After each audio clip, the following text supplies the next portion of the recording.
আসসালামু আলাইকুম।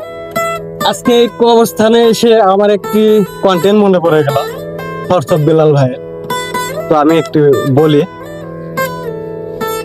এক সেকেন্ডের নেই ভরসা, 2 দিনের এই দুনিয়ায় স্বার্থের জন্য মানুষ মুহূর্তে রং বদলায়।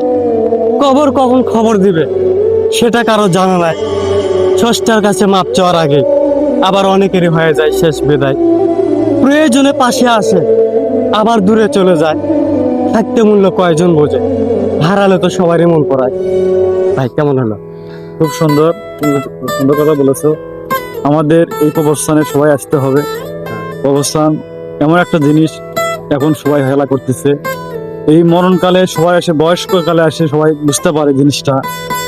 যুবক বয়সে কেউ বুঝতে পারে না যে আমরা কোন জগতে আছি, কোন দুনিয়ায় আছি। সামান্য 2 দিনের হায়াতের দুনিয়ায় আমরা এসে কত রং বদলাই, কত কি করি, মানুষের দুর্নীতি করি, মানুষকে ঠকাই। কিন্তু এই কবরস্থানে আসলে পরে আসল কথা আমাদের মনে হয় যে না, আমরা এই আসল ঠিকানায় চলে আসছি। আর এখানে আসে কিন্তু আমাদের মনটা নরম হয়ে যায়।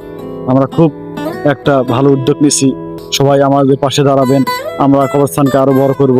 খুব আমরা একটা ভালো চিন্তা ভাবনা করছি, আরো উদ্যোগে চলে যাব। সবাই আমাকে সহযোগিতা করবেন, এই প্রত্যাশা আমরা রাখছি। আপনার সবাই আমাদের জন্য দোয়া করবেন। আলহামদুলিল্লাহ, ধন্যবাদ।